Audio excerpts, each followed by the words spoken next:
tous. Donc, on va commencer cette table ronde sur comment développer un numérique plus responsable. Donc, vous êtes plus de 400 inscrits ce soir et vous êtes déjà 137 et ça monte, ça monte. Donc, voilà, on est vraiment tous très, très contents. Donc, tous les gens qui ont un fond un petit peu bizarre derrière, donc on est les animateurs et les intervenants, et donc sauf moi parce que je n'ai pas réussi à mettre mon fond. Donc, on est vraiment très, très content que le sujet de l'environnement et du numérique, ça puisse susciter autant d'intérêt. Voilà, vraiment, donc merci à vous d'être là ce soir. Donc, en fait, cette table ronde, elle est organisée par des alumni de 2 écoles, l'ESSEC et Télécom Paris, et plus précisément, par les membres de 3 clubs. Tout d'abord, le club numérique et environnement de Télécom Paris, qui est un club qui vient tout juste de se relancer, qui comprend un peu plus de 300 membres et qui a vocation à organiser des événements sur ces sujets, et dont c'est le premier événement ce soir. Donc, on est très content de co-organiser ça avec eux. On a le club ESSEC Digital qui comprend un peu plus de 2000 membres. Donc, ce sont principalement des diplômés de l'ESSEC et des étudiants de l'ESSEC qui ont un intérêt particulier pour le domaine du digital. Et enfin, tout ceci n'aurait jamais eu lieu si on n'avait pas eu le soutien du club ESSEC Transition Alumni, qui est un tout jeune club qui s'est lancé en décembre dernier et qui a pour mission de fédérer tous les anciennes et anciens ESSEC pour faire face aux défis qui nous attendent, environnementaux et sociétaux. Donc, vous l'avez compris, on est des associations d'alumni. Donc, on a vraiment envie que ce soir, voilà, d'avoir un débat sur ces questions qui sont vraiment complexes, qui ne sont pas faciles à appréhender, d'avoir un débat qui soit le plus ouvert possible, le plus transparent et vraiment avec de la bienveillance. Alors, vous allez avoir la joie d'avoir 4 co-animateurs ce soir pour cette soirée. Donc moi-même, moi je suis Marie Husson, je suis membre du club ESSEC Digital et membre du club ESSEC Transition Alumni, je suis ESSEC 2000 et je suis également consultante en product management et en numérique responsable. Et du coup, Céline, si tu veux Oui, dire quelque chose. bonsoir à tous. Donc moi, je suis membre d'ESSEC Transition Alumni. Je suis ESSEC Promo 2005. J'ai 15 ans d'expérience en digital et en e-commerce et je suis désormais consultante en numérique responsable. Je travaille notamment avec le collectif Green IT et je suis bénévole pour l'association La Fresque du Numérique. Et je passe la parole à Gérard. Voilà, donc moi je suis Gérard Deragobian, donc j'ai fait l'essentiel de ma carrière chez Alcatel puis chez Nokia. En 2020, en fait, j'ai dirigé une mission environnement au niveau du conseil d'administration de Télécom Paris Alumni. Et depuis quelques semaines, donc une des concrétisations, c'est qu'on a relancé donc le groupe numérique et environnement que je co-préside avec Alain, à qui je passe la parole. Bonsoir à toutes et tous. Donc Alain, moi j'ai la double casquette Télécom Paris 87 et Executive MBA de l'ESSEC en 2000. J'ai 30 ans de carrière dans le domaine de la tech et plus récemment j'ai fait un virage pour accompagner les entreprises sur la voie d'un développement responsable et durable. Et je suis également donc membre à la fois donc comme Gérard, membre du groupe numérique et environnement, et comme Marie et Céline, membre du club ESSEC Transition Alumni. Voilà, et du coup, Alain Je va passe la parole. Oui, plus Oui. particulièrement, Alain, tu vas suivre les questions dans le chat. Oui, donc allez-y, lâchez-vous, je ferai la restitution, enfin je poserai les questions dans la deuxième partie de notre conférence. Alors du coup, Céline, je crois que tu nous as préparé un Allez, petit jeu pour alors réveiller un petit peu voilà, tout le monde pour en cette vous fin de journée. réveiller. Donc, on va commencer par un petit quiz sur les chiffres. Donc, c'est un quiz qu'on a préparé avec Frédéric de greenIT.fr. Est-ce que vous voyez mon écran? Moi, je vois Oui, vos petites icônes. Donc, voilà, vous oui, rentrez le on voit ton code écran. et vous rentrez votre nom. Vous allez avoir un petit animal qui vous est attribué, un petit picto. Je vais attendre qu'on ait une centaine de personnes connectées et après, je vais lancer le petit quiz. Alors, la première question, combien un ou une Française de plus de 15 ans possède-t-il ou elle d'appareils numériques? Réponse A, moins de 5. Réponse B, entre 6 et 10. Ou réponse C, plus de 10. Et vous avez 30 secondes pour répondre. 3, 2, 1. C'est fini. Alors, majorité se trompe malheureusement. Donc, la bonne réponse, pour 28 personnes, c'est effectivement plus de 10. Donc, c'est une étude de Green IT de janvier 2021. C'est tout frais.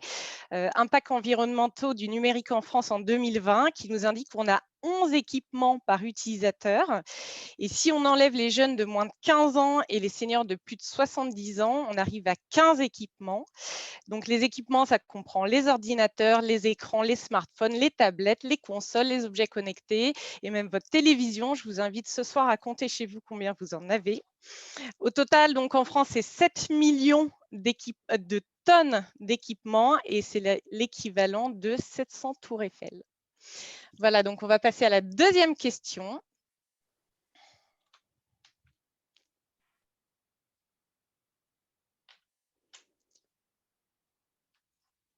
C'est parti. 30 secondes encore pour répondre. Mon empreinte numérique est surtout liée A, au data center et à leur consommation électrique, B, au réseau, surtout à cause du streaming vidéo, a fortiori en 4G, ou C, à la fabrication des équipements terminaux. On va mettre les résultats des intervenants après.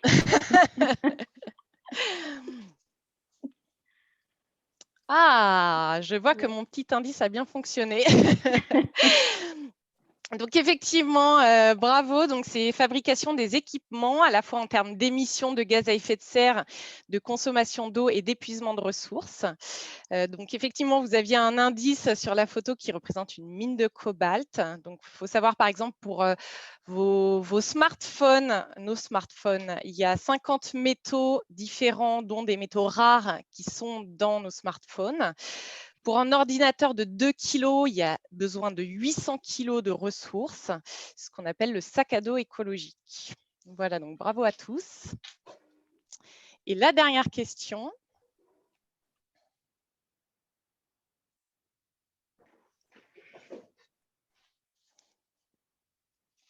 Pour réduire mon empreinte numérique, quel est le geste le plus efficace? A, supprimer mes emails et autres données numériques. B, conserver le plus longtemps possible mes appareils. Ou C, éteindre ma box à la maison.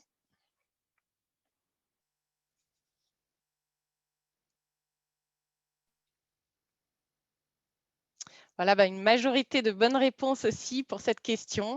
Donc, comme on a vu précédemment, c'est l'étape de fabrication qui concentre les impacts. Et on a un chiffre cette fois du Shift Project qui nous indique que 88% des Français changent leur téléphone alors qu'il fonctionne encore et que les Français conservent leur téléphone moins de 2 ans en moyenne, alors qu'il faudrait le conserver beaucoup plus longtemps. Donc, l'enjeu, c'est vraiment d'allonger la durée de vie de nos équipements, prendre soin, réparer et réemployer son matériel. Merci beaucoup d'avoir participé. Et on arrête de vous faire travailler, je crois. Voilà, c'est top, il y a du niveau dans l'assistance. Donc maintenant, ça va être aux intervenants de travailler un petit peu. Donc, on va faire un petit tour de présentation. Je vais repartager. Gérard, tu peux nous... Oui, donc j'attends que le slide apparaisse. Donc on a donc 5 intervenants ce soir. Donc tout d'abord Frédéric Bordage, qui est fondateur du collectif Green IT et aussi consultant sur le numérique soutenable et l'éco-conception. On a Agnès Crépet donc de Fairphone, qui est un fabricant de terminaux, qui est responsable de la longévité du logiciel et de l'IT. On a Alexandre Mahé, qui est partenaire et directeur général de Faber Novel, qui offre pour une publicité raisonnable. On a Cécile Lescope, qui est membre du Shift Project, qui a notamment travaillé sur des études comment piloter environnementalement le système d'information, je vais y arriver, et qui travaille dans le groupe AXA.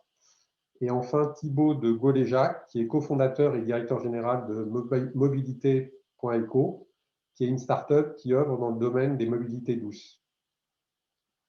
Voilà, et du coup, nous devions avoir effectivement Sandrine Joseph, qui est à la RSE d'Orange, mais qui a dû faire face à une urgence familiale. Donc voilà, elle est avec nous par la pensée, mais elle ne pouvait pas se joindre voilà, malheureusement ce soir. Alors du coup, pour commencer, je vais avoir une petite question pour chacun d'entre vous, les intervenants. Est-ce que vous pourriez, s'il vous plaît, nous donner de façon très concise, en 1 minute, votre conception de ce qu'est le numérique responsable. Qu'est-ce que ça veut dire avoir une approche responsable du numérique?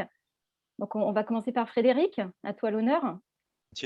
Alors, le numérique responsable, c'est un numérique qui respecte le plus possible le vivant avec un grand V, c'est-à-dire la planète et les êtres humains. D'accord. J'ai fait court. Ah, Tu m'as demandé court, là, j'ai fait tu as court. moins d'1 minute. Tu peux encore parler si tu veux. Je peux expliquer l'étymologie numérique responsable puisqu'on a forgé Ah, tiens, l'expression, oui. mais ça va être un peu long. Ça remplace l'expression TIC durable. TIC, c'était has-been. Durable, les gens pensaient que vous voyez, dans durable, ne ressentaient que la partie environnementale et pas la partie sociale, puisqu'il y a 3 piliers au développement durable, people, planet, profit. Et donc, c'est pour ça quand on avait forgé TIC durable, et puis quand on a updaté cette expression, eh bien, on l'a updaté en TIC, on l'a remplacé par numérique, et durable, on l'a remplacé par responsable pour bien faire sentir la dimension sociale qu'il y a dans le développement durable. Voilà. Mais je pense Super, qu'un numérique qui respecte le plus possible le vivant avec un grand V, c'est plus court. c'est clair. Très bien. Du coup, Agnès, peut-être vous pouvez enchaîner. Oui, bien sûr. Donc, moi, je la reprendrai la prochaine fois, ta définition, Frédéric, c'est parfait. Donc, j'aurai la même. Après, j'insiste toujours du point de vue de Fairphone sur la composante humaine. On parle beaucoup du numérique responsable aujourd'hui, notamment en France, avec l'angle environnemental. C'est très bien. Il ne faut pas oublier que les smartphones, les téléphones, ça ne pousse pas sur les arbres. Il y a des gens derrière qui les fabriquent.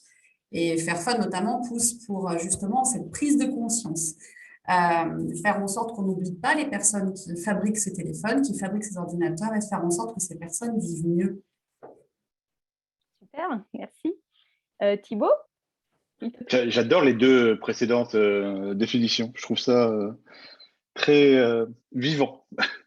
Pour moi, le numérique responsable, c'est une démarche qui vise à minimiser l'impact de l'utilisation d'outils numériques. Alors, effectivement, dans un environnement écologique, économique, social, et bien sûr, ça peut être du hardware et du software. En fait, les 2 sont importants. Ok, super. Céline? Bonsoir. Je suis d'accord avec toutes les définitions qui ont été données. Moi, je vais le mettre, ce à quoi beaucoup je travaille, c'est d'essayer de mettre le numérique dans une trajectoire compatible avec les accords de Paris, c'est-à-dire avec des émissions de gaz à effet de serre qui nous permettent d'atteindre les objectifs des accords de Paris. Et c'est un sujet. Mais peut-être, ça peut être intéressant, peut-être que vous les rappeliez du coup, les objectifs, hein, si vous pouvez. Les objectifs, c'est de rester, c'est un objectif de température en fait qui est donné, c'est d'essayer de rester autour de 1,5 degré de réchauffement planétaire et 2 degrés maximum. Ça correspond à un stock de CO2. Je n'ai pas retenu le chiffre par cœur, peut-être qu'il y a quelqu'un autour de la table qui l'a en tête. Enfin bref, ça correspond à un stock de CO2 et donc ça signifie qu'il faut aller vers des émissions petit à petit, globalement, il faut qu'on arrête d'émettre du CO2. Donc, il faut aller vers des émissions qui sont de plus en plus basses, qui baissent de 7% par an environ. Et le numérique aujourd'hui augmente sur ces émissions. Et donc, il faut arriver à le remettre dans une trajectoire compatible avec les objectifs des accords de Paris, puisque si le numérique continue à être dans une trajectoire d'augmentation comme il est aujourd'hui, on est autour de... après, c'est des choses qui sont difficiles à calculer, mais 6%, 9%, enfin bref. Si ça continue comme ça, il faut que les autres secteurs fassent encore plus d'économies de CO2. Et les économies de CO2, quel que soit le secteur, c'est jamais simple, c'est difficile. Voilà, donc l'objet, c'est déjà d'arriver à mesurer l'empreinte CO2 du numérique, bien comprendre sa tendance et essayer de trouver une trajectoire qui permette de rester compatible avec ça. Super, merci. Et du coup, Alexandre, pour conclure, c'est pas le plus facile. Oui, pour conclure, après toutes ces définitions qui, je pense, sont toutes excellentes, mais non, moi, c'est assez classique. Je pense que c'est numérique responsable, c'est tout ce qui vise à réduire l'empreinte effectivement économique, sociale et écologique du numérique. Je rajouterais, et effectivement, je pense que se donner des objectifs chiffrés et tout le monde tombe d'accord, je trouve que c'est une bonne manière de le faire.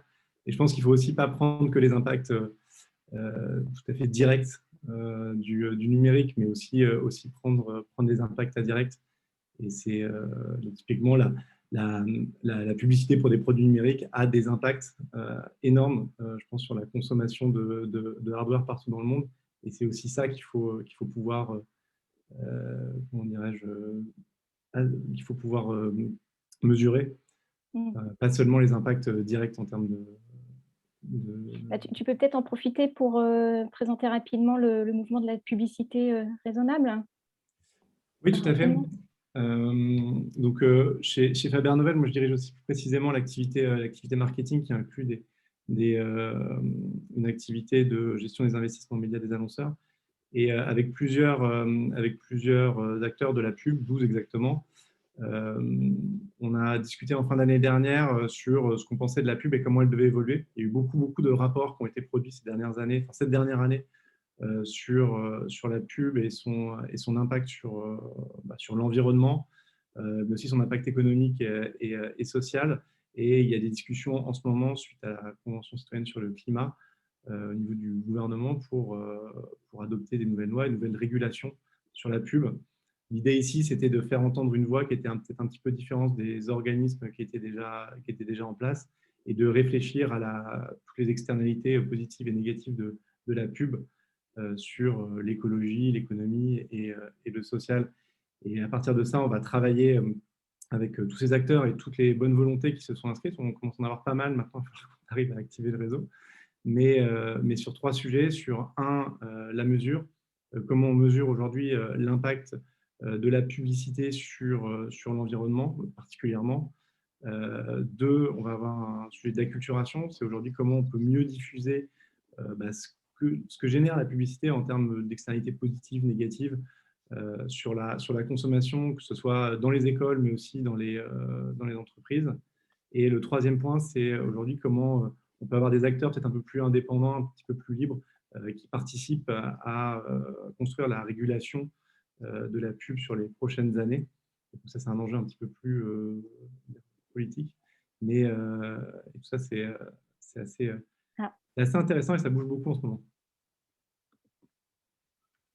Super, merci. Alors nous, on s'est aussi prêté à l'exercice, il n'y avait pas de raison.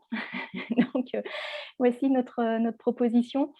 On peut considérer en fait que le numérique responsable, déjà, ça s'inscrit dans le développement durable, qui permet de répondre aux besoins des générations présentes sans compromettre la capacité des générations futures à répondre à leurs propres besoins. Et effectivement, son champ d'action s'inscrit sur 3 dimensions. Hein, Frédéric, tu l'as rapidement évoqué, les fameux 3 P du développement durable. Hein, le P de planète, avec la question environnementale, le P de people, avec les questions éthiques et sociales, et enfin le P de profit, avec la question de l'efficacité économique, qui est importante pour garantir la pérennité des actions qui sont mises en œuvre. Et de façon peut-être un peu plus concrète et opérationnelle, on peut se dire que le numérique responsable, c'est sans doute 2 approches. Une première, ça va être comment, dans des contextes très précis, on peut utiliser le numérique pour contribuer à réduire les empreintes environnementales et sociales et par là créer de la valeur économique sur d'autres process. Donc on pense par exemple au secteur des transports avec les mobilités douces, on pense à l'énergie, aux smart cities. Il y a plein de secteurs, effectivement. Et l'autre aspect, bien évidemment, vous l'avez bien dit, c'est veiller, mesurer et chercher à réduire le plus possible l'empreinte environnementale, sociale et économique du numérique en tant que tel. Donc ce soir, on va vraiment se consacrer à la question de l'environnement. Certes, le numérique pose beaucoup de questions éthiques et sociales, mais on a choisi de consacrer un autre événement à ces sujets-là, qui arrivera dans les mois qui viennent. Donc, Frédéric, peut-être sur la question vraiment environnementale, est-ce que tu peux, s'il te plaît, nous dresser le panorama actuel des principaux impacts? Donc, on l'a un petit peu vu dans le quiz déjà, mais est-ce que tu peux, s'il te plaît… J'ai 20 secondes, 3 minutes ou 30 minutes? Écoute, tu as le temps, vas-y. Alors, si on fait la synthèse, le numérique, c'est grosso modo, on va dire, c'est des chiffres arrondis évidemment, hein, 4% de l'empreinte de l'humanité, si on regarde l'énergie primaire et les gaz à effet de serre, par exemple, en 2020. Ce qui nous affole le plus, nous les experts du sujet, c'est que selon nos études, Donc, c'est une étude qu'on a publiée en octobre 2019 et qu'on a remis à jour, qu'on met à jour en permanence. Ce qui nous affole le plus, c'est que le numérique, c'était en gros 2% des impacts de l'humanité en 2010 et ça sera 6% en 2025. Et donc, vous imaginez qu'heureusement qu'il n'y a que dans le numérique qu'on voit une croissance aussi rapide de nos impacts, puisque imaginez qu'on ait triplé entre 2010 et 2025 les impacts liés au transport, à l'habitation, à la nourriture, etc. Ça sera absolument catastrophique. Donc ensuite, quelle est la nature de ces impacts? Eh bien, on va avoir, il y a 23 indicateurs environnementaux normalisés, retenus par la Commission européenne, donc je ne vais pas les citer tous, mais on a un des plus importants, c'est la contribution à l'épuisement des ressources abiotiques, donc la contribution à l'épuisement des ressources naturelles non renouvelables. Le numérique, en fait, on devrait déjà le considérer comme une ressource critique non renouvelable qui sera épuisée dans 1 à 2 générations. C'est pour ça que cet indicateur est important. On a le réchauffement global, on a des tensions sur l'eau, enfin voilà, je ne vais pas faire la liste à l'après-vert, hein, parce que voilà, mais on a vraiment beaucoup d'impacts. Et quand on regarde la structure de ces impacts, je pense que pour finir, c'est ça le point le plus important, on se rend compte que contrairement à ce qu'on entend beaucoup dans les médias, les data centers, c'est un détail. Alors évidemment, c'est un détail à l'échelle mondiale un détail à l'échelle mondiale, c'est toujours des milliers ou des millions de tonnes d'équivalent CO2 ou autre. Mais disons que globalement, 2/3 à 3/4 des impacts au niveau mondial sont directement liés à la fabrication des équipements que nous utilisons, nous les utilisateurs. Et donc du fait de cette structure des impacts, ça donne déjà des pistes pour penser le sujet et savoir comment réduire ces impacts. Voilà, je peux développer, mais... Justement, peut-être sur l'impact côté fabrication des terminaux des utilisateurs finaux. Peut-être tu peux décrire aussi pourquoi c'est vraiment de ce côté-là. Oui, alors tout à fait. Effectivement, sur la fabrication, ce dont on se rend compte, c'est que il y a plein d'étapes dans la fabrication et il y a 2 étapes qui sont vraiment impactantes. La première, c'est l'extraction des matières premières, donc notamment les métaux, le pétrole, mais surtout les métaux et autres terres rares, qui sont des métaux d'ailleurs. Et ensuite, c'est la transformation de ces matières premières en composants électroniques qui concentre le gros des impacts. C'est vraiment à ce niveau-là qu'on va avoir les impacts globalement. Donc après, l'assemblage dans les usines, etc., ça sera des impacts sociaux, des impacts contre lesquels notamment lutte Fairphone et d'autres acteurs. On a aussi des impacts sociaux très forts lors de l'extraction, mais disons que si on regarde que le volet planète, qui est le thème de ce soir, c'est clairement ces 2 impacts qui concentrent ces 2 étapes qui concentrent les impacts. Voilà. Et du coup, oui, vas-y. D'où le fait de considérer que, alors, et comme on recycle très mal, puisqu'il y a aussi la fin de vie, et comme on collecte peu et on recycle encore moins, donc encore plus mal nos déchets d'équipements électriques et électroniques, nous, on considère que le numérique est une ressource critique pour plein de raisons, mais surtout qu'elle est non renouvelable et qu'elle sera épuisée dans 1 à 2 générations au rythme où les stocks de matières premières nécessaires à la fabrication du numérique, mais aussi des véhicules électriques, des énergies renouvelables, et qui sont en concurrence en tant que secteur d'activité, eh bien, quand on regarde les dernières réserves rentables disponibles, on se rend compte que l'antimoine, qui est l'indicateur d'épuisement des ressources abiotiques, est l'indicateur des ressources abiotiques parce qu'il aura disparu dans 4 à 12 ans. Alors en fait, il n'aura pas disparu dans 4 à 12 ans, mais ça sera tellement coûteux pour l'environnement et ça sera tellement coûteux pour l'économie d'aller extraire de l'antimoine dans des gisements très peu denses, etc., que finalement, on devrait considérer dès aujourd'hui le numérique comme une ressource non renouvelable, pour ces raisons.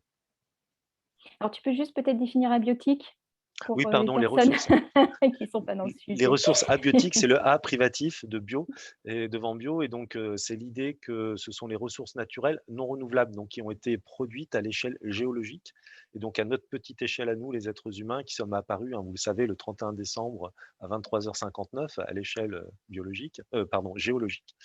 Eh bien, à notre échelle à nous, ces ressources, on n'en fabriquera plus, quoi.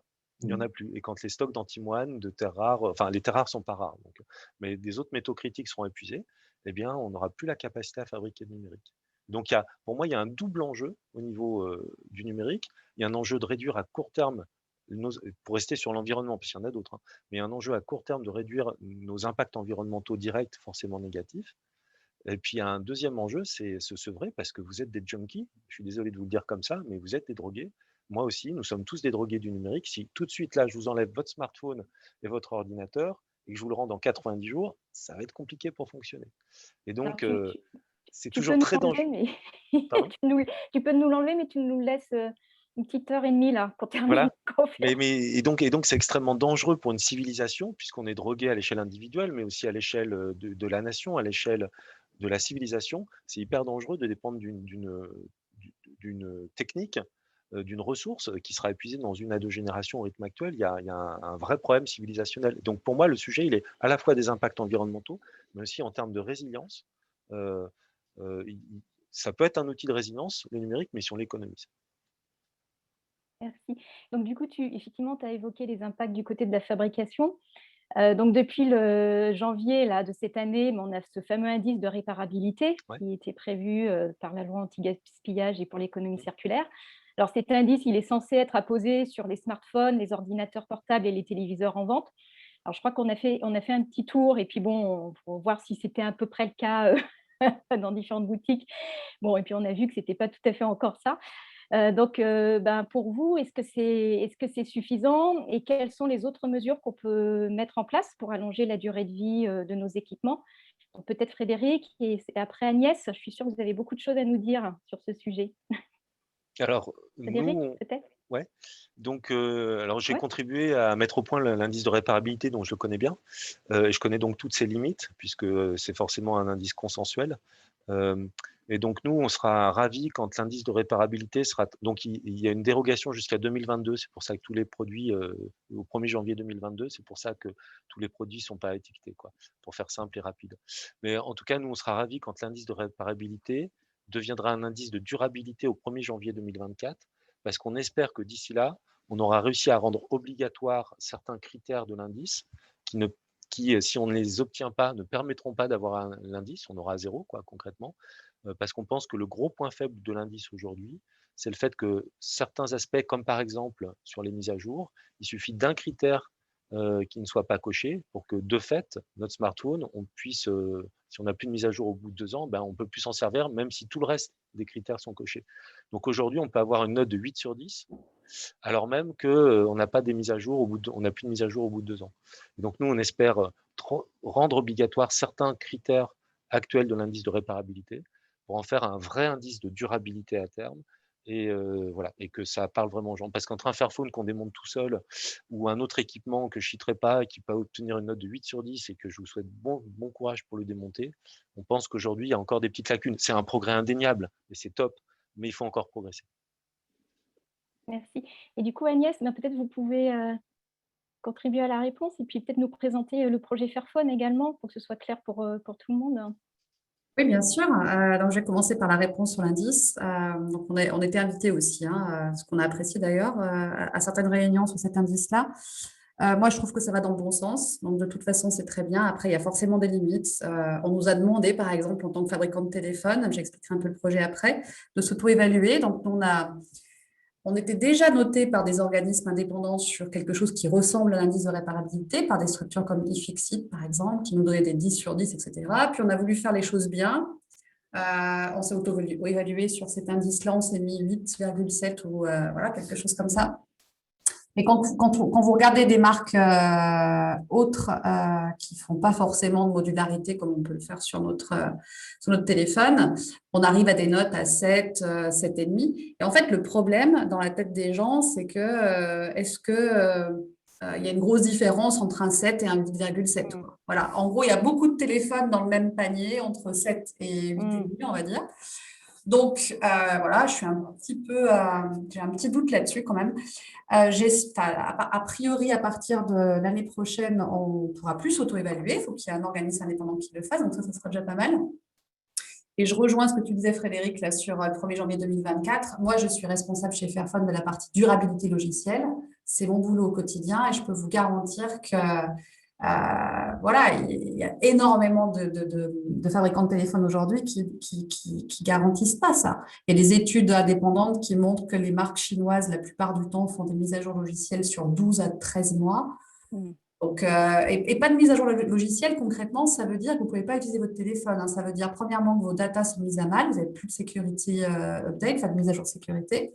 Et ça veut dire aussi que certaines applications ne marchent pas. WhatsApp, Snapchat, ce genre de choses. Je ne prends pas de regard sur l'intérêt de ces apps.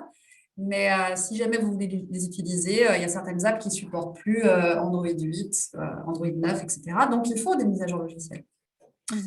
Donc, ça veut dire que j'aimerais que ça aille un peu plus loin. L'indice de durabilité permettra ça, ce qui est plutôt une bonne chose.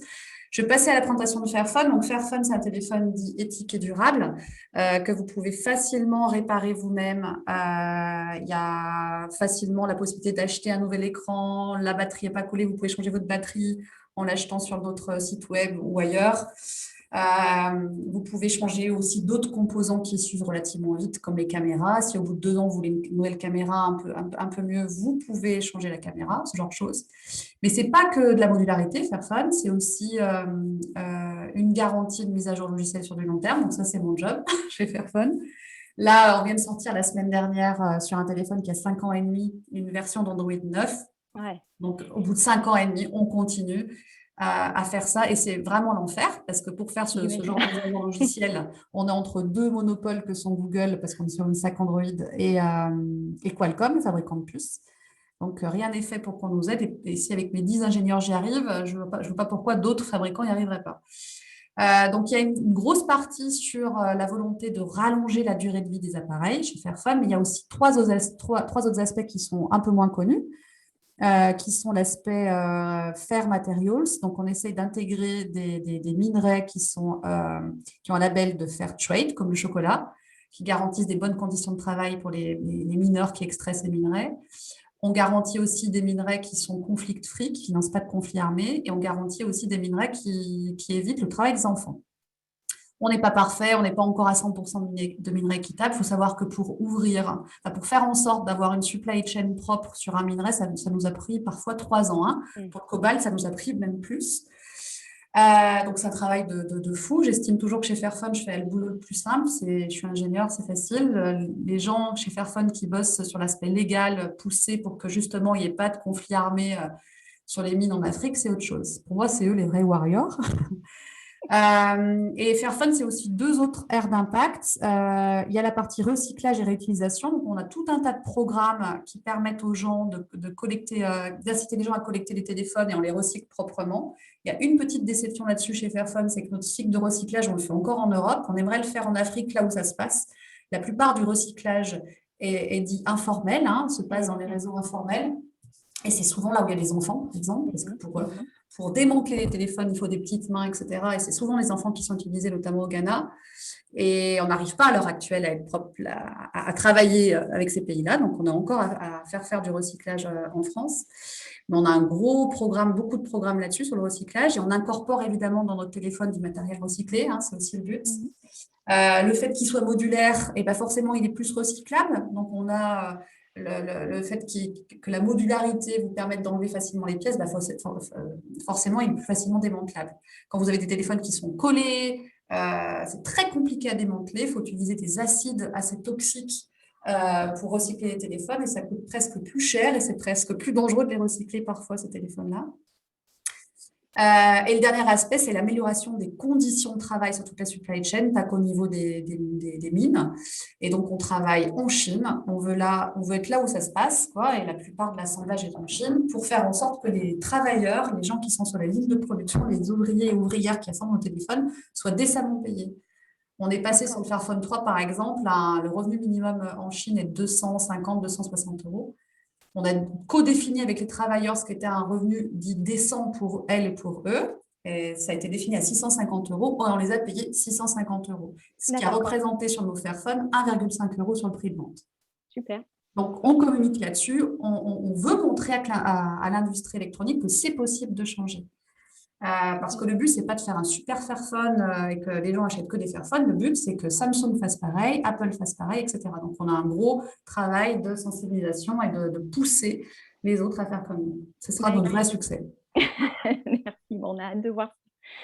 Du coup, peut-être Alexandre, est-ce que tu peux compléter la réponse sur la question de la durée de vie des équipements en nous parlant peut-être du rôle de la pub sur cette obsolescence qui serait marketing également, parce qu'on a évoqué l'obsolescence matérielle.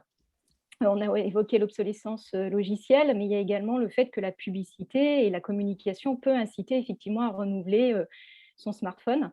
On pense pour le coup au déploiement de la 5G, hein, qui peut avoir un magnifique effet rebond de ce point de vue-là. Donc, ce serait, voilà, quelle serait ta réponse par rapport à ça? Ouais, bah, ma réponse par rapport à ça, c'est assez simple. Hein.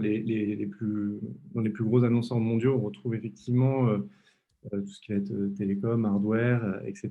Et c'est vrai que justement, l'idée dans la pub, c'est pour un consommateur, c'est d'avoir une customer lifetime value. C'est-à-dire que vous apportez une valeur à la marque pendant toute votre vie et en fonction de ce que vous achetez. Et donc, la marque peut estimer qu'un niveau de renouvellement d'un téléphone, ça doit être 2 ans.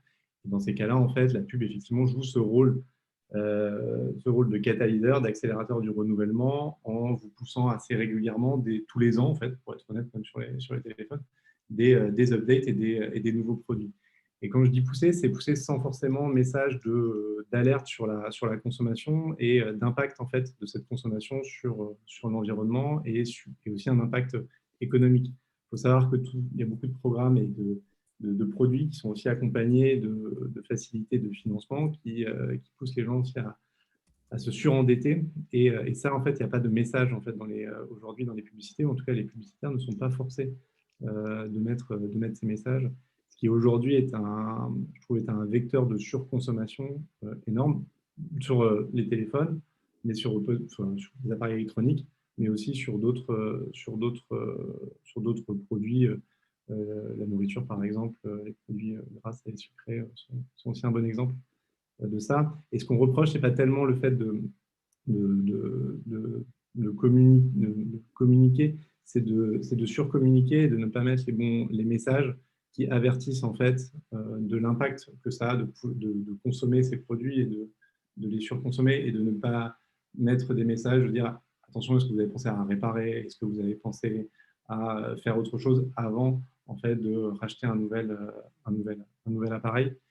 Et c'est tous ces sujets-là en fait qui sont débattus actuellement à l'Assemblée et sur lesquels il faut relayer, je pense, le message le plus largement possible pour qu'on puisse avoir des indicateurs comme l'indice de réparabilité, comme mettre en avant aussi les marques qui font un effort là-dessus et les pousser au contraire auprès des consommateurs parce qu'aujourd'hui, quand on dit qu'il y a un impact économique dans la pub, c'est qu'aujourd'hui, quand vous êtes un acteur international et que vous avez énormément de moyens et d'investissements, vous pouvez en fait noyer tous les autres acteurs sous une montagne de messages. Et donc, vous ne laissez pas la chance à d'autres acteurs en fait, d'émerger au même niveau que vous. Et c'est aussi là où il faudrait que la publicité et les moyens de communication actuels puissent aider en fait, à faire émerger des marques et des produits plus responsables. Ok, super, merci. Alors du coup, on l'a vu, donc le numérique a un impact certain, mais on sait aussi que le numérique peut être un outil, que c'est déjà un outil indispensable, hein, on l'a bien vu, hein, comme disait Frédéric, on est tous des junkies, mais au-delà des junkies, si on n'avait pas eu le numérique, je ne suis pas certaine qu'on aurait vécu le confinement tel qu'on l'a vécu et la période actuelle telle qu'on la vit. Et c'est aussi un outil qui peut contribuer effectivement à la réduction d'impact d'autres processus. Du coup, Thibaut, au sein de mobilité.eco, donc je le rappelle, vous êtes une start-up qui qui utilise en fait le numérique pour promouvoir les mobilités douces au sein des entreprises. Comment vous abordez cette posture qui est a priori paradoxale? Voilà, comment vous gérez les bénéfices et les risques liés au numérique? Bon, alors, déjà, j'apprends pas mal de choses ce soir et je suis très content d'être dans les 1/3, la partie basse en fait de cet impact, mais je comprends tout à fait les impacts et les enjeux que représente toute la partie hardware. Nous, en fait, on est une plateforme, mobilité.eco, c'est une plateforme qui va aider au changement de comportement des usagers de mobilité. Et on va utiliser pour cela une technologie qui s'appelle la blockchain, qui nous permet d'enregistrer des preuves de comportement et transformer ces preuves et les valoriser auprès d'acteurs, entreprises, collectivités, territoires, qui vont pouvoir s'engager dans ce changement de comportement. Alors, ça permet effectivement de mesurer un état et de tracer, d'avoir une traçabilité de cette mesure de manière sécurisée et inviolable. Alors, c'est vrai que quand on dit ça, on se dit ben, la blockchain, en fait, c'est un outil qui est extrêmement énergivore et on le connaît essentiellement via la crypto-monnaie. Mais en fait, nous utilisons une technologie sur une base de réseau permissionné qui a été développée par notre maison mère SmartBee, en utilisant en fait des logiciels complètement open source qui reprend l'ensemble de la fonctionnalité des blockchains sans en avoir les inconvénients liés à sa consommation excessive d'énergie. Et notamment, nous n'utilisons absolument pas de mineurs pour valider les blocs cryptés. Et en fait, on utilise des nœuds sur un réseau et ce réseau va être distribué sur l'ensemble des acteurs. Donc, effectivement, d'un côté, le numérique nous permet de comprendre et d'inciter des changements de comportement et donc de mesurer un impact positif dans ce changement de comportement, l'utilisation de la voiture vis-à-vis de l'utilisation d'un vélo ou de la marche à pied, et nous permet d'avoir à la fin pour les sociétés une empreinte carbone mesurée et valorisable. Et de l'autre côté, effectivement, les solutions que nous utilisons, en fait, on va les optimiser, alors peut-être pas autant qu'on peut le faire dans le hardware, mais on va aussi les optimiser pour minimiser l'impact. Et c'est le cas notamment de la plus grosse technologie qu'on utilise, qui est la blockchain. Ah, super, merci. Alors du coup, justement, on va passer au sujet de la mesure. Gérard, tu prends la suite? Oui, donc maintenant que vous avez un peu mieux compris toute la problématique, je propose qu'on passe maintenant aux aspects opérationnels et de suivi de la mise en œuvre. Et tout d'abord, quels sont aujourd'hui les outils et les méthodologies de mesure à mettre en place, ou vous avez pu mettre en place dans vos organisations? Je propose en fait que chacun d'entre vous réponde en à peu près 1 minute, en commençant d'abord par Céline, puis Thibaut. Céline, à toi la parole. Oui, d'accord. Donc, la mesure. Donc, moi, je me place au niveau du système d'information d'une grande entreprise et de chercher finalement à mesurer. Moi, je suis sur le sujet des gaz à effet de serre, donc d'arriver à mesurer finalement cette architecture informatique dont une organisation a besoin pour opérer, à combien de CO2 elle correspond par an et quelle est la tendance de ces émissions. Donc après, il y a 3 gros paquets quand on fait ces mesures dans les entreprises. Il y a un premier paquet qui correspond à l'électricité des centres de données. Voilà, ça c'est un premier paquet. Celui-là, en général, il est quand même pas mal piloté parce qu'il y a une obligation légale là-dessus. Il y a un deuxième paquet qui est tous les équipements qu'on achète, que ce soit les serveurs ou les terminaux qui équipent les salariés et qui, pour leur fabrication, comme ce qu'expliquait Frédéric au début, nécessitent des émissions de gaz à effet de serre qui sont importantes. Et il y a un troisième paquet qui sont tous les services numériques qu'on achète, donc par exemple le cloud, et qui, quand on utilise un service chez un cloud provider, on va consommer de l'électricité chez lui pour faire fonctionner ce service. Et donc, là aussi, on a des gaz à effet de serre. Voilà. D'accord. Et aujourd'hui, j'ai l'impression qu'on a encore beaucoup de chemin à faire côté IT des entreprises. On arrive à faire déjà une approche de mesure sur ces 3 périmètres-là, même si, en fait, quand on est sur ses propres ressources, c'est-à-dire ses propres inventaires ou sa propre consommation d'électricité, c'est plus facile que quand on achète des services à des fournisseurs, puisqu'on dépend, on dépend moins de données que fournissent les fournisseurs et on dépend plus de ses propres données. Voilà, on arrive quand même déjà à vérifier que les grands ordres de grandeur que donne Frédéric sur le numérique mondial à voir que dans une organisation donnée, on observe aussi une part extrêmement importante sur les terminaux. Voilà, la part de l'électricité sur les centres de données est aussi pondérée dans tout ça. Et on voit aussi quand même un déplacement de centres de données propres vers le cloud. Donc, on voit quand même les grandes poches, un peu les dynamiques. Ça permet de donner une première grille d'analyse sur la façon d'optimiser tout ça. Merci. Thibaut, de ton côté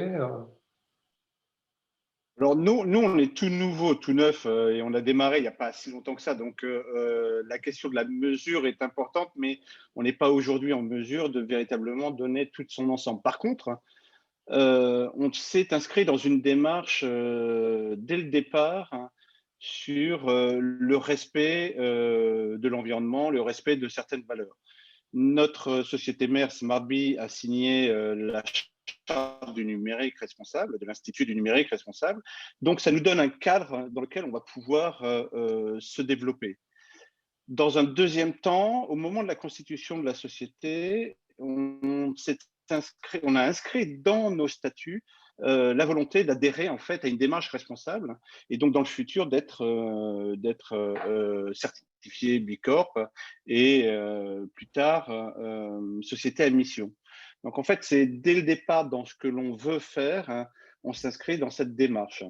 Et la dernière étape que nous faisons actuellement aujourd'hui, en fait, on entame une démarche d'éco-conception sur les outils que l'on développe. Alors, on va faire déjà un premier audit et après, on va avoir tout un processus de développement numérique responsable qui va permettre effectivement à l'établissement d'index, de mesures et essentiellement permettre effectivement d'atteindre les objectifs liés au numérique responsable. D'accord, merci. Et Alexandre, côté Faber Novel, peut-être la perspective de Faber Novel aussi au travers des clients et de ce que les clients font.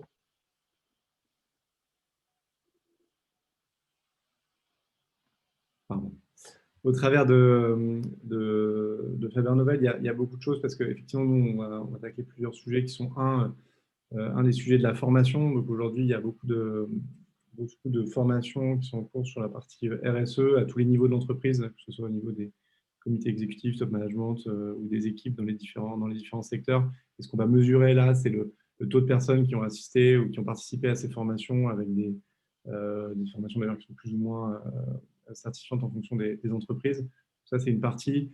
En deuxième lieu, on va vers toute la partie effectivement de delivery tech, donc les applis web et mobile, où là, on va reprendre un peu les critères qui étaient évoqués avant. Et derrière, sur la partie, on va dire, plus marketing, on va être sur la mesure en fait, des impacts environnementaux, donc privilégier en fait, ce qu'on va appeler l'éco-conception des campagnes, reprendre tous les assets qu'on peut reprendre des précédentes campagnes et ne pas en produire de nouveaux. Ça, c'est quelque chose qui rentre dans le calcul. L'impact carbone des assets, donc une vidéo versus une image, quelle taille elles font, quel impact carbone elles vont avoir, ça rentre dans le calcul. La taille, effectivement, je l'ai déjà dit, mais la taille des vidéos. L'impact carbone aussi du produit dans toute sa chaîne de valeur, quand les entreprises, et certaines entreprises le mettent à disposition et le calculent de manière assez fine. Et donc, on peut réimpacter ce taux en fait dans la publicité. Ça peut aller à son avantage comme à son débit, on va dire. Et c'est ça qu'on va mesurer. Et le but, je pense, dans tout ce qui est mesure de la publicité, c'est d'aller c'est d'arriver à une évolution de ce taux à la baisse et pas trop regarder les chiffres en valeur absolue. Et là, on va se challenger, c'est de campagne en campagne, réduire cet impact carbone. D'accord, merci. Agnès, côté terminaux. Oui, donc oui, ce qui est compliqué quand vous êtes un fabricant de téléphone, c'est de mesurer le cycle de vie de votre téléphone. Donc Fairphone, sur le Fairphone 1, on a voulu le faire 2013 et c'était compliqué. À partir du Fairphone 2, on a pris un institut particulier allemand pour mesurer justement là où on était bon, là où on était moins bon. Et bon, le résultat de cette étude confirme ce qui a été dit auparavant. Donc, évidemment, le coût de production, c'est le plus fort. Mais on allait un peu plus loin par rapport à tout l'usage du téléphone sur l'intégralité de son cycle de vie. Et pour essayer de réduire, on va dire, le coût de production, ça prend beaucoup de temps. Des générations de téléphones, on n'a pas une force R&D démesurée, donc c'est compliqué.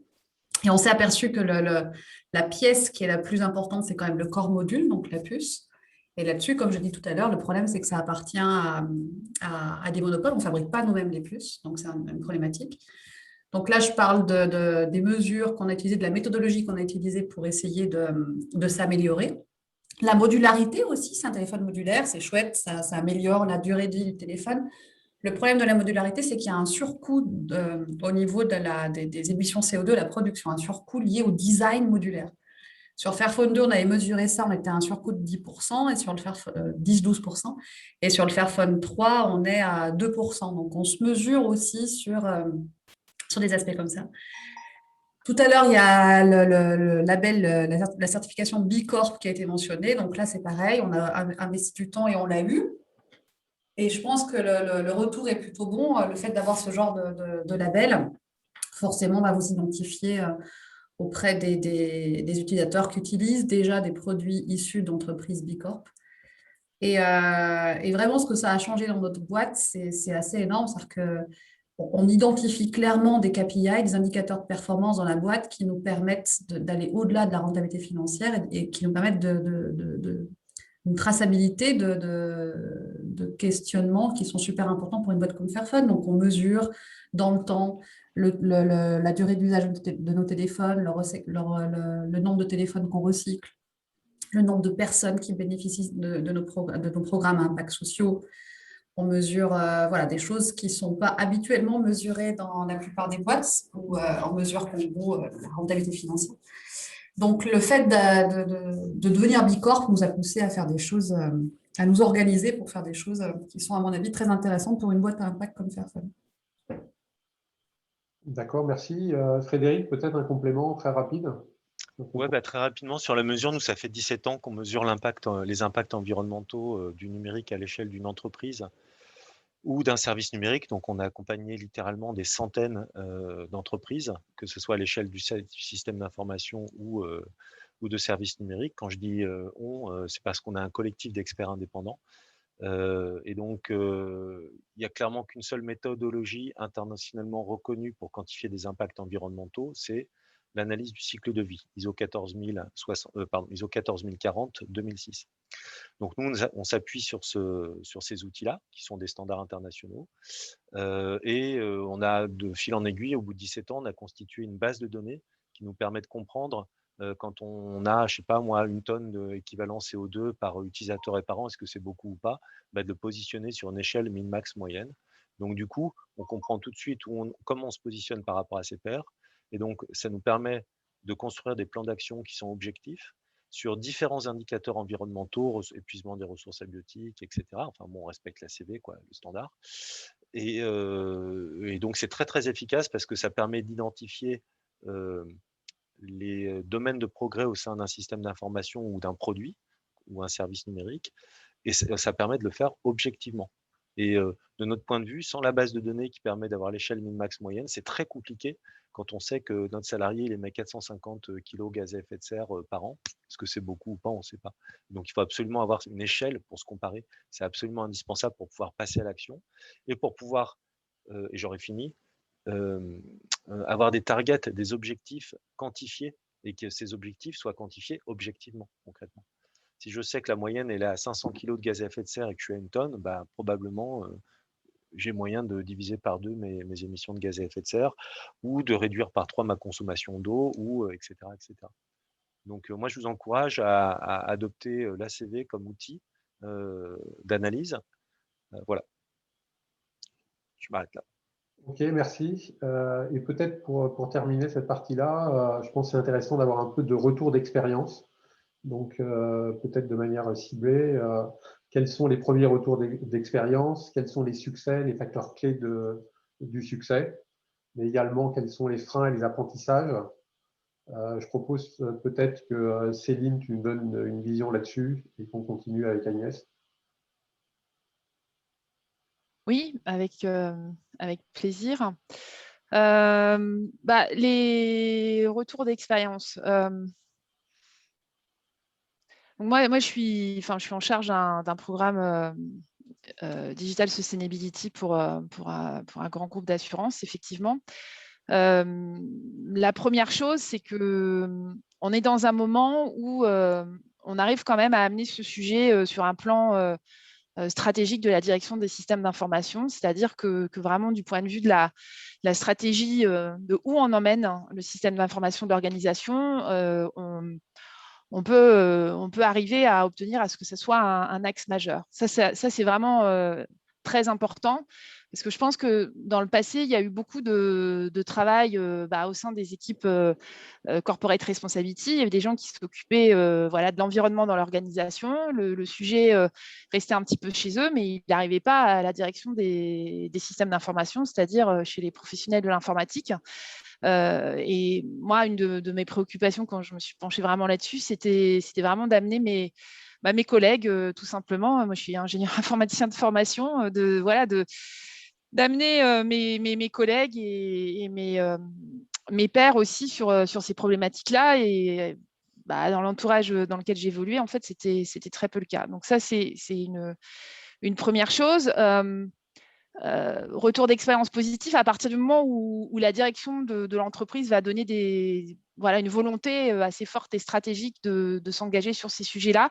On a vraiment une belle énergie qui s'exprime dans les équipes. Je pense que les individus, en tout cas, il y a une proportion importante d'entre eux qui ont à cœur de contribuer positivement à ces sujets. Le Shift Project a fait tout un dossier sur Shift Your Job, c'est-à-dire bascule ton travail sur quelque chose qui aide à résoudre le problème énergie-climat. Et ça, ça donne moi, j'ai fait beaucoup de transformations dans l'organisation. C'est des choses qui sont parfois très difficiles, des transformations face auxquelles on a beaucoup de freins. Et là, en tout cas, au moins au départ, il y a quand même une énergie importante qui s'exprime. Donc ça, c'est pas mal. Aussi, dans les discussions avec les fournisseurs, nous, on essaye de mettre beaucoup comme on dépend beaucoup de l'écosystème, de beaucoup discuter avec nos fournisseurs sur ces questions-là. Et je pense que ça permet à des gens, pareil, chez eux, qui ont envie de bouger sur ces questions-là, le fait d'avoir des gros clients qui poussent, ça leur permet aussi à eux, en interne, de pousser tout ça, et ceci dans un contexte international et pas uniquement français, parce qu'il semblerait qu'on soit particulièrement à la pointe de ces sujets-là en France, et le numérique étant géré, on va dire, mondialement, il faut absolument que ça devienne une préoccupation mondiale. Après, ce qui reste, on manque encore pas mal de données. C'est ce que soulignait Frédéric. On manque le bilan carbone, c'est une expertise, c'est une formation à avoir, c'est une connaissance à avoir. Il y a encore beaucoup trop peu d'ingénieurs qui ont ces connaissances aujourd'hui. Donc ça, c'est des vraies difficultés. La sensibilité sur ces questions-là, elle n'est pas encore complètement acquise, et on va dire que le marché, moi j'aime beaucoup ce que dit Agnès, qu'elle aura réussi le jour où tout le monde aura les mêmes objectifs que Fairphone. Le marché pour l'instant il est à contre, il nous aide pas, donc il y a vraiment des challenges qui sont énormes dans les usages aussi. On doit passer, il faudrait que je le dise très bien, d'usage de sensations de ressources infinies à des ressources qui sont non renouvelables et absolument finies. C'est un changement dans l'état d'esprit. Moi, j'ai plein de personnes encore qui ne voient pas pourquoi il faut surveiller quand même un petit peu les volumes de données, juste quand même se poser de la question de ce qu'il faut garder, pas garder, parce que il y a quand même un sujet derrière, et ça, c'est pas encore il n'y a pas encore ces réflexes de ressources non renouvelables et précieuses, comme en fait c'est le cas. Donc tout ça, il y a tout un changement culturel encore à faire. Voilà ce que je peux dire en quelques minutes. Agnès, peut-être en complément Oui, donc les retours d'expérience sur ces mesures-là. Alors, nous, on fabrique un téléphone. Mais fabriquer un téléphone, hélas, c'est pas comme du software. On peut pas shipper une nouvelle version tous les mois, quoi. Donc, nous, ça nous prend du temps de faire un téléphone. Et puis, en plus, c'est l'objectif de ne pas trop en faire des téléphones. Donc, on en sort tous les 2, 3, 4 ans. Et du coup, c'est un process assez long. Et à chaque fois qu'on fait notre life cycle assessment, là, donc regarder un peu là où on n'est pas bon et comment s'améliorer, à chaque fois, c'est voilà, le processus d'amélioration, il est long, quoi. Sur la qualité du produit, c'est aussi compliqué de vouloir faire un téléphone qui est à la fois modulaire, qui à la fois incorpore des minerais équitables, etc. Donc, les premières versions du Fairphone, notamment le Fairphone 1 et un petit peu le Fairphone 2, avaient des problèmes de qualité. Donc, ça nous a posé aussi beaucoup de problématiques sur la confiance que les utilisateurs nous ont donnée. Faire un projet comme Fairphone, c'est quand même un truc un peu fou. Chaque jour, on se demande si on sera encore là dans 6 mois. Donc, de vouloir vraiment aller jusqu'au bout, de ne pas seulement faire un téléphone modulaire, mais aussi de s'attaquer à d'autres focus, comme je l'ai expliqué tout à l'heure, donc la partie fair materials, etc., amélioration des conditions de vie des travailleurs. C'est très compliqué et c'est très sujet à une stabilité qui est compliquée à avoir. Donc, le fait d'exister, le fait d'être bicorp, par exemple, donc de pouvoir avoir des indices de performance qui ne sont pas que la rentabilité financière, ça vous impose aussi de ne pas pouvoir avoir beaucoup d'investisseurs parce que la plupart du temps, quand vous faites rentrer dans votre boîte beaucoup d'investisseurs, quand vous voulez avoir une croissance rapide, la plupart des investisseurs ne sont pas à impact et veulent prendre le contrôle un peu de votre boîte. Enfin, ça, je ne vous l'apprends pas. Vous avez fait plus d'études, la plupart d'entre vous, dédiées à ça que moi, et plus d'expérience sur cette question-là. Et donc, du coup, nous, notre stratégie chez Fairphone, ce n'est pas de faire rentrer beaucoup d'investisseurs. Donc, pas faire rentrer beaucoup d'investisseurs, c'est trouver des sources alternatives de financement, donc vendre nos téléphones, faire des prêts bancaires, etc. Donc, c'est très périlleux comme approche, et on est complètement, on n'est pas dans l'approche standard, quoi. La plupart des boîtes, des startups comme nous, Scale-up, ça lève, quoi. Ça lève. Nous, on ne veut pas lever. Et pas lever, ça veut dire qu'en voulant faire tout ça, bah voilà, faut accepter la non-stabilité et le fait de pouvoir ne plus exister dans quelques temps. Et après, le dernier challenge, c'est voilà, la coopération avec les utilisateurs. On a une forte communauté, des gens sur l'open source, etc. Beaucoup de gens complètement à fond sur Fairphone, c'est cool. Mais c'est encore compliqué, l'adoption. On a encore vachement, enfin, je reste très humble en disant ça, mais on est très, très précurseur. Et du coup, c'est compliqué de pouvoir avoir des gens qui achètent un Fairphone parce qu'ils ont peur que ce soit, je ne sais pas quoi, que la qualité ne soit pas exceptionnelle. C'est un téléphone qui coûte 400-500 €, donc on n'est pas des téléphones à 100 €. Même mon père n'a pas acheté de Fairphone il y a 6 mois quand il a changé son téléphone. Il a acheté un téléphone reconditionné en disant c'est déjà pas si mal, ce qui n'est pas faux. Donc, voilà, on est sur un créneau très compliqué et voilà. Peut-être que Fairphone s'arrêtera dans un an, ce qui serait très dommage, mais ça fait 10 ans qu'on est là, donc c'est pas si mal. On n'espère pas, on n'espère pas. Je Ouais. vais passer la parole à Céline pour Oui. la partie suivante. Merci beaucoup. Donc, on attaque la dernière partie, parce qu'on a parlé des impacts du numérique sur l'environnement, de la démarche de mettre en place un numérique responsable dans les organisations et de le mesurer. Et on va maintenant s'intéresser aux impacts de cette démarche du numérique responsable sur les métiers et sur les organisations. Parce qu'effectivement, on a pu le vivre, par exemple, ça a été le cas pour les métiers du digital il y a maintenant 15 ans, ça a créé des nouveaux métiers, on ne savait d'ailleurs pas trop les placer dans les entreprises. Et j'aimerais savoir, par exemple, toi, Alexandre, qui accompagne notamment les entreprises dans leurs projets de transformation, donc avant tu faisais plus peut-être de la transformation digitale, quelle transformation tu vois et qui est nécessaire finalement pour intégrer ces nouveaux métiers du numérique responsable, et est-ce que ça crée des nouvelles équipes? Est-ce que c'est à intégrer dans des équipes existantes? Il y avait aussi Céline qui parlait de ça. Quel est ton avis là-dessus? Déjà, sur les modèles de transformation, ce qu'on peut voir, c'est que ça part toujours, et souvent quand ça fonctionne, ça part d'une discussion en fait alignement entre les actionnaires et les comités exécutifs des entreprises, parce que ce type de transformation, en fait, RSE, ça change complètement, ça peut changer complètement la vision et le modèle de création de valeur des entreprises et surtout la manière de distribuer cette valeur. C'est-à-dire que c'est se poser un peu la question de demain, aujourd'hui, toute la valeur est redistribuée peut-être dans l'entreprise, un peu dans la société, et demain, comment j'intègre un troisième vecteur qui va être tout simplement la planète, et se dire en fait à quel point je suis capable d'aller lâcher un peu de la valeur qui est créée dans l'entreprise pour la mettre dans autre chose que dans l'entreprise. Donc ça part, je pense que toute toutes les transformations qu'on a pu voir et toutes celles qui sont en cours et qui partent d'un bon pied, on va dire, elles partent de là. Et ensuite, effectivement, c'est mettre des personnes en responsabilité. Et il y a beaucoup de métiers qui se créent actuellement sur ces sujets et à différents niveaux. Là où ce qu'on a pu voir, c'est qu'au niveau des comités exécutifs, on commence à avoir des personnes qui sont responsables de grands groupes, de la stratégie RSE des entreprises. Et ensuite, ça va être cascadé par fonction. Donc, on a des personnes qui sont généralement au niveau headquarter des entreprises, au siège, des personnes qui sont responsables de la stratégie marketing RSE, par exemple, des personnes qui sont sur la partie plutôt supply, sur la partie innovation de produits, et ce sont un peu les garants, les créateurs des règles, des bonnes règles de l'entreprise et des chartes dans les entreprises qui seront appliquées ensuite aux différents départements. Mais ce qui est vraiment un challenge aussi, c'est de pouvoir en fait faire, entre guillemets, répandre cette bonne volonté des grands groupes dans les filiales et dans les sous-structures de l'entreprise, là où le business se fait au final. Ce qu'on va demander à des filiales, c'est de rapporter du business. Donc demain, si on induit un indicateur qui est plutôt un indicateur RSE, il va falloir ça va prendre de l'énergie et du temps de le mettre en place.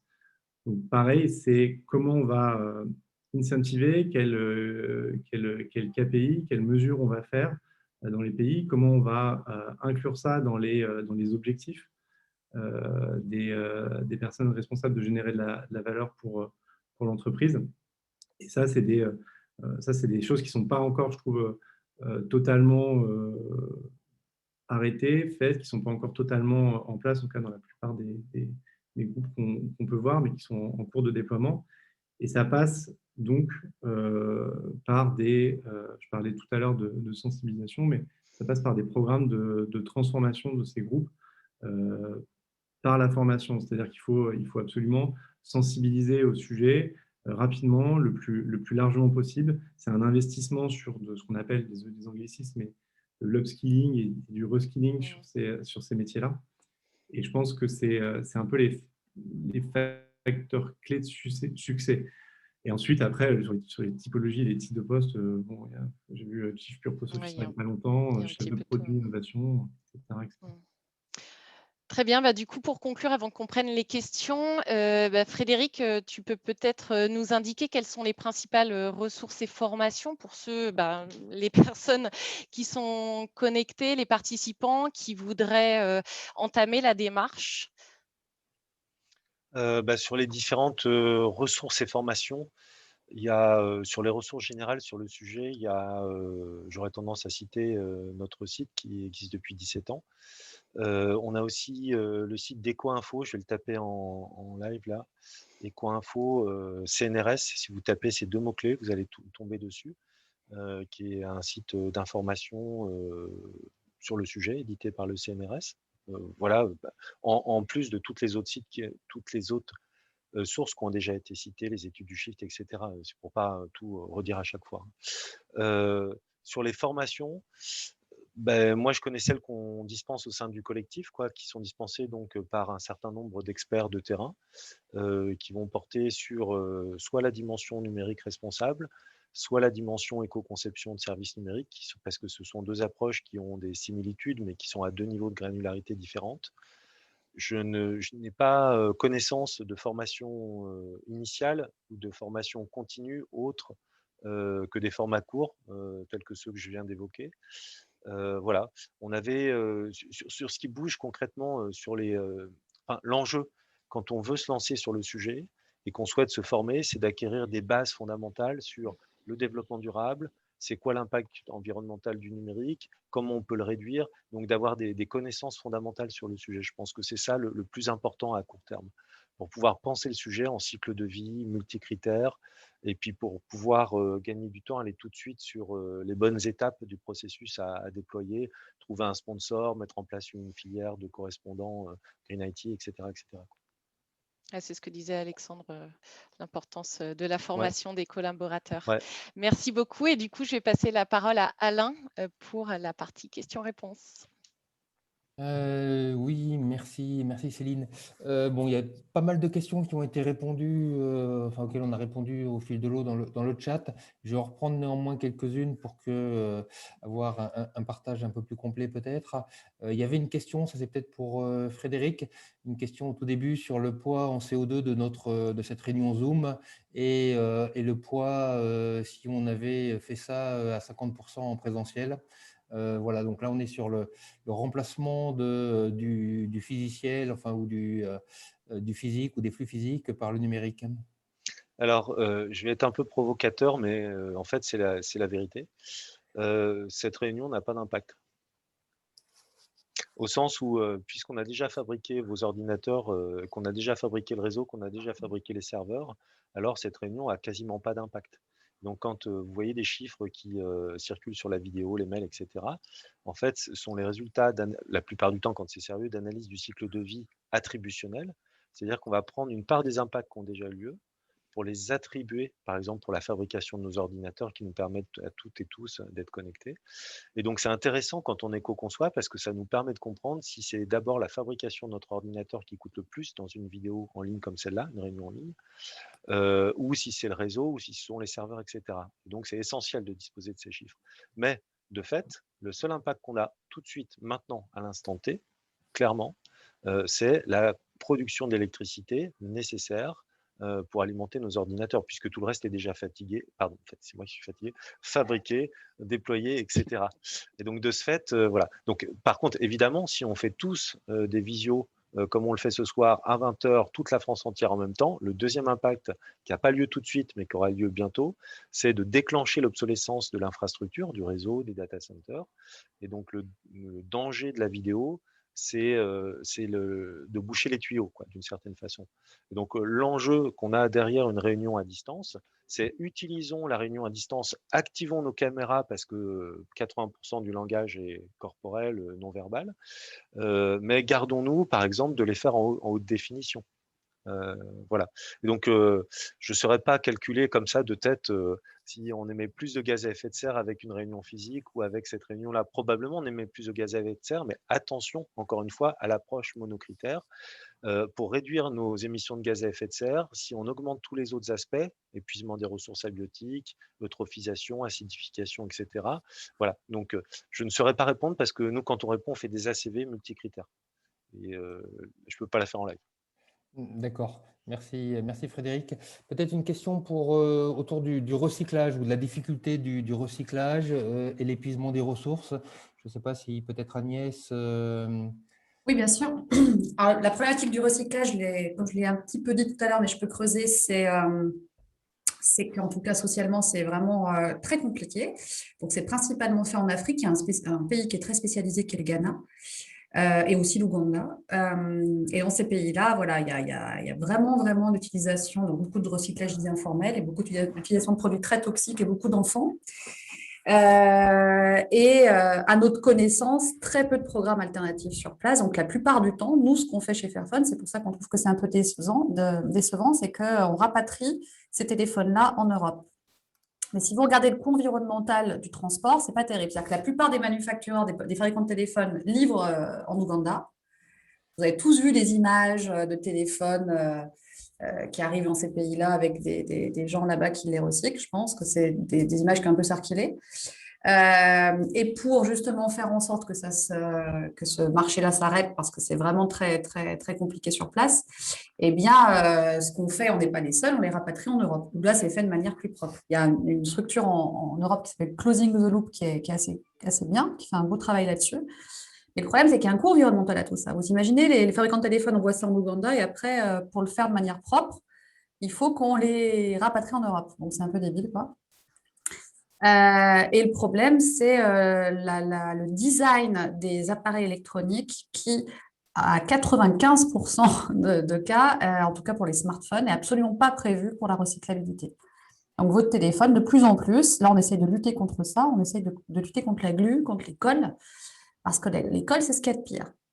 Et c'est très triste de voir aujourd'hui que c'est de plus en plus utilisé, parce que ce n'est pas très cher, moins cher que les clous, et enfin que les screwdrivers, que les vis, quoi, pardon. Et du coup, pour recycler un téléphone qui est tout englué, parfois, c'est tellement compliqué que ça coûte trop cher et que c'est trop dangereux pour les personnes qui le font. Donc, cette mise à mal de leur recyclabilité, c'est quand même quelque chose de compliqué. Et donc, ce qu'on essaie de promouvoir, nous, c'est une recyclabilité vraiment dès le design, dès sa conception. Et on espère qu'un jour, on puisse avoir une norme qui puisse permettre à des normes, des standards, qui puissent permettre à des fabricants de téléphones, de tablettes, etc., de travailler sur cette recyclabilité. Ce serait bien qu'il y ait des formations d'ingénieurs en électronique qui travaillent là-dessus. Voilà, on essaye de pousser sur des approches comme ça, qui finalement ne sont pas si compliquées à mettre en œuvre, mais qui méritent des expertises qui aujourd'hui n'existent pas vraiment. Merci, merci Agnès. Je vais garder juste deux questions parce que sinon on va un peu trop déborder. Il y avait peut-être une question quand même pour Thibaut sur l'impact environnemental du Bitcoin. Alors on a compris que voilà, le Bitcoin n'était pas du tout, mais visiblement le blockchain serait plus environnemental que ne l'est le Bitcoin lui-même. Enfin, quelles sont les solutions qui sont mises en place pour réduire l'impact, donc notamment CO2 de la blockchain? D'une manière générale, je n'en ai aucune idée de ce que fait Bitcoin, Ethereum dans ce créneau-là, je ne sais pas. Par contre, il y a des alternatives à l'utilisation effectivement de blockchain du type Bitcoin et Ethereum dans l'utilisation d'outils de programmation déjà open source, Hyperledger, mais aussi dans la conception architecturale de cette blockchain ou de ce réseau permissionné. Qu'est-ce qu'ils font de manière spécifique? Je ne sais pas. Par contre, nous, ce que l'on est capable de faire, c'est de mesurer sur un enregistrement de preuves sur notre blockchain par rapport à l'enregistrement d'une preuve sur la blockchain de Bitcoin. On a des valeurs de 1 à 10 000 aujourd'hui sur la consommation d'énergie et l'émission sur l'impact carbone. Donc, je ne suis pas sûr de pouvoir répondre à cette question, mais je la note et je pourrais revenir vers vous si vous le souhaitez. Volontiers. Peut-être Frédéric, si tu veux ajouter quelque chose sur ce sujet. Je pense que c'est très technique. Et, D'accord. Voilà, la personne peut revenir vers moi. Je n'ai pas regardé qui c'était, puis on le fera en aparté, quoi. Je pense que c'est préférable de prendre une question moins technique. Ouais, alors, mais je répondrai volontiers en aparté. Une dernière question peut-être autour de l'effet rebond. Voilà, il y avait une question, je vais la lire. On parle essentiellement des consommateurs lambda. A-t-on une idée de la part de la conso numérique des usages industriels, commerciaux, business? Ça, c'est pas le point le plus important, mais surtout derrière les nouvelles applications pour l'industrie 4.0, les smart cities, l'ILS, les voitures connectées. Une question donc autour de l'effet rebond. Comment est-ce qu'on évite cet effet rebond? Comment est-ce qu'on évite de faire en sorte que demain le numérique représente 10% des émissions de CO2 et plus après-demain? Alors, sur l'effet rebond, très clairement, il y a un moment, il va falloir dépenser, c'est la fin de la journée, il va falloir décliver notre pensée. Aujourd'hui, on pense que l'innovation, c'est la tech. Il y a un moment, il va falloir comprendre qu'on peut associer de la tech, de la high tech et de la low tech. Et donc, aujourd'hui, on déploie la 5G dans des zones très denses pour que les gens puissent continuer à écouter YouTube. Donc, ça compense, c'est un pansement sur une plaie infectée, quoi. Ça compense nos mésusages. On devrait plutôt travailler sur la qualité de nos usages. Et pour éviter l'effet rebond, il n'y a pas 36 solutions. Il faut rester sur les technologies existantes, voire être sur des technologies vieillissantes. Et on a des cas très concrets de retour d'expérience qui montrent qu'on est tout à fait capable aujourd'hui d'associer de la low-tech avec de la high-tech pour éviter cet effet rebond. Par exemple, on a des chiens qui détectent mieux certains cancers que l'intelligence artificielle de Google. Et puis, on a les oncologues qui font le travail au milieu. Faut-il opposer toutes ces solutions? Non. Il faut assembler de la low-tech avec de la high-tech pour pouvoir éviter l'effet rebond. L'effet rebond, il est lié à quoi? C'est le paradoxe de Jevons. Il est lié au fait que quand on enlève des frictions d'usage, la 5G permet de regarder des vidéos HD dans le TGV à 300 km/h, on enlève une friction d'usage, alors on déclenche nécessairement plus d'usage. Est-ce bien raisonnable de regarder des vidéos HD dans le TGV à 320 km/h? Donc il y a deux façons de lutter contre l'effet rebond, c'est de rester sur des technologies plus low-tech qui ne le permettent pas, et ou de légiférer littéralement pour nous contraindre, parce qu'à un moment, on va bien devoir faire des choix sur pourquoi on utilise les dernières réserves de numérique disponibles sur Terre. Est-ce que c'est pour se soigner ou est-ce que c'est pour des effets rebonds, quoi, concrètement? C'était très rapide et un peu brouillon. Je m'excuse pour le caractère brouillon de ma réponse. Non, tout à fait. Merci, merci Frédéric. Et on peut se quitter sur aussi un petit, vous faire participer aussi ce soir pour nous donner en un mot vos impressions sur l'événement. Voilà, votre impression sur l'événement et les échanges de ce soir. Merci pour vos feedbacks en tout cas. Merci beaucoup à tous les intervenants. Eh ben, je crois qu'on peut aussi vous remercier pour l'organisation et l'animation. Frédéric. Tout à fait. Et merci à vous, effectivement. Merci.